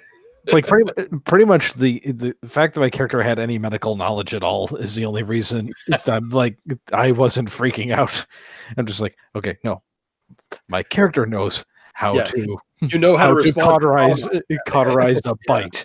I would have no freaking idea how to do that. Douse him in gasoline, that'll fix him. Yes, exactly. Yeah, it's like there's very few degrees of separation from the characters we were playing from just us in real life. Mm-hmm. I like that because it made you really feel that there was something more at stake. Yeah, you were immersed in it so much that you're constantly thinking about the game itself and like, what do I do? Right. You can empathize more when you're playing a more realistic character. Like I got into the character and like he thought he was tough at first when he fought the first thing. Yeah. And then he realized, yeah, right. And he kind of backed up and took a little bit more caution then. I kind of think that I did one mistake that I felt that I made early on was that I made the infected too tough. But then because I think our first encounter with the infected, I rolled something really ridiculous for successes when I was dealing with Josh's character, and I just did a ton of damage. Yeah. And I think that really great roll, like scared you guys. Like, I think I put that bar too high. So if I ever run this again, I'm going to try to kind of hold it back a little, make them a little more vulnerable instead of like being like just crazy. Cause you guys didn't want to interact with them at all. Like this is just Josh's character almost. I'm like, I'm out. I'm done. I'm good.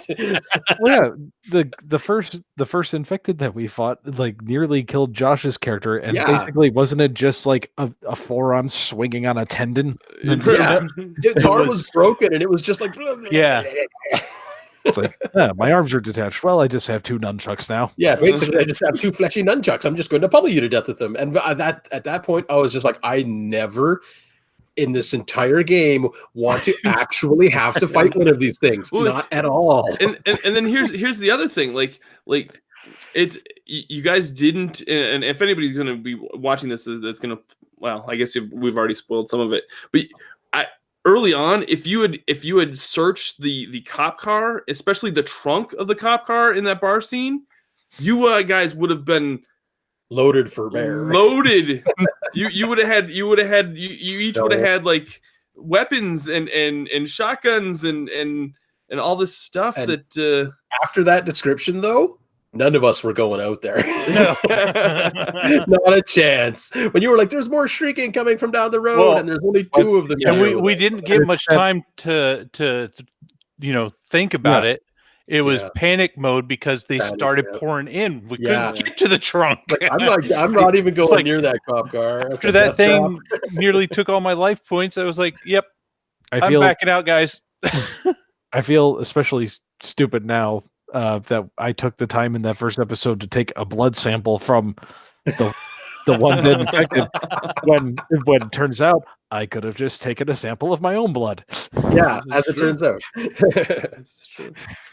So, yeah, I had a great time with you guys. I really appreciate you guys giving me your Wednesday nights over the last few months. Please, if you like this series, please give it a like down below and make sure to check out everything that these folks are doing, because they're just great folks that I've had on this series. If you liked the setting and you liked this playthrough, I know we didn't totally get all of the rules right 100% of the time, but we had a lot of fun, and that's the most important thing when you're playing a role-playing game, is just to have fun, keep the story going, and if we messed up a rule here or there or two, that's okay, because that's what you do when you learn RPGs and when you're playing RPGs. You want to just have fun most of all and create a cool story. So if anybody's watching this and they're like, they didn't do this correctly, I'll own that. Yeah, I might have flubbed it here or there, and but you know what? We had fun. That's right. I say absolutely. I say round of applause again for Doug. No, come on. for GMing this for us because this was awesome. There are much better GMs than me, but thank you so much. I appreciate it. Thank you. Great. So if you enjoy the setting and what we did here on this series, make sure to go check out First Fallen Leaf. I put the link to their website down below. You can pick up the PDF of Dead City and play it yourselves if you want. It has everything that you need to play inside it, and then you can also order the book. It's the core rulebook from their website. I believe Indie Press Revolution also carries Sins as well. So if you would like to get a copy and not have it shipped from them over in the UK, you can, as long as Indie Press Revolution has copies in stock, you can get it from them. All right, that's gonna do it for this series. We'll have to do another one here coming up here shortly, and maybe we'll make an announcement later on down the line. I've already kind of talked to Jodie about something, so be on the lookout for that. I'm not gonna. That's just a little spoiler. I haven't talked to the rest of the guys yet about it, but yeah, I'm really excited to bring more actual plays to the show on a monthly basis. If it's what I think it is, I'm already in for that spoiler. Oh, well, that too. But all right, folks, thank you so much for watching. This has been Victory Condition Gaming. Because, well, wait a minute. Before I sign off, we need to plug everybody else's projects and stuff. Jordan, where can folks find you? Where can folks find more about Jordan Streeter and what you do? You can find Gamers Against Alzheimer's on Facebook and Twitter at Gamers vs. Alls. We also have our big charity event coming up in June. The long game is going to be 3 days tabletop gaming, all kinds of tournaments, a cosplay contest right at Quarterstaff Games in downtown Burlington, Vermont. So yeah, it's looking to be a really cool event this year. Excellent. It was great last year, and I think we can keep that going this year. Very excited for that. Absolutely. Josh, where can folks find more about Josh Melville? Facebook / Halloweenville, as well as YouTube Halloweenville. And got a lot of stuff. If you are living close by near or visiting Burlington area, come down and see us at Vermont Gaming Academy, located in the University Mall, right across from Applebee's. We have a lot of stuff going on there. We're bringing Hero Clicks in. The first session or the first tournament is good. Or see, I can't even talk tonight. Is going to be on the 11th. Nice. First organized play. Yeah. Nice. So tabletop games are really exploding. We took out the computers that were in there so that we can make more space for the Yu-Gi-Oh and You're gonna make room for more of the explosions? Yeah. Exactly. They're exploding, you said.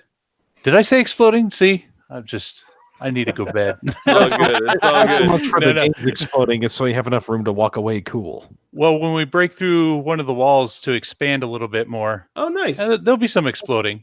We're hoping to be able to open up one of the walls that are back there to get more room for bigger tournaments and all that happy fun stuff. Excellent. Cool. Excellent. Yeah, a lot of stuff going on. Jason, if folks want to know more about Jason Hunt, where should they go?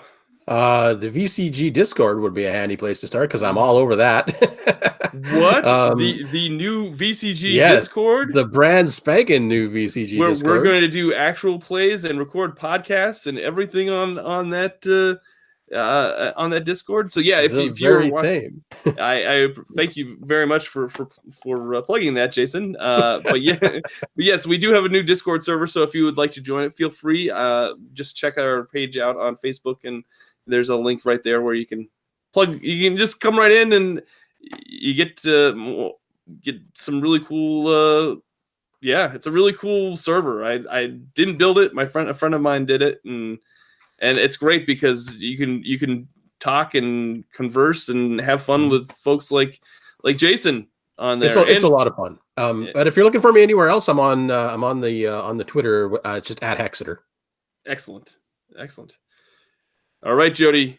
The next time you come on, we're gonna make the 2,000 subscriber announcement, which will just be like in a couple weeks, I'm guessing. Right? Yeah, it's yeah, we're halfway there. No, Subscribers no. explode like the D6. Right.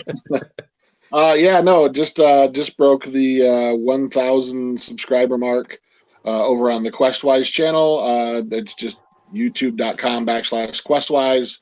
I also have a Facebook page. It's just facebook.com/Questwise. Yeah, check me out if you like the stuff I'm doing. I've got some cool new ideas for the future of the channel as well.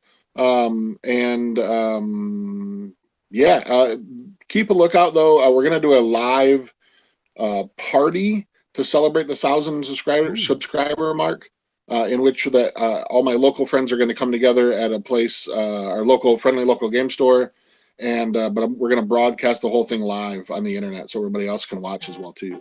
Awesome. Very cool. Very cool. All right. Well, this has been Victory Condition Gaming, because winning shouldn't be the only victory condition when you get to the table. We'll see you next time. Thanks for tuning in. Good night.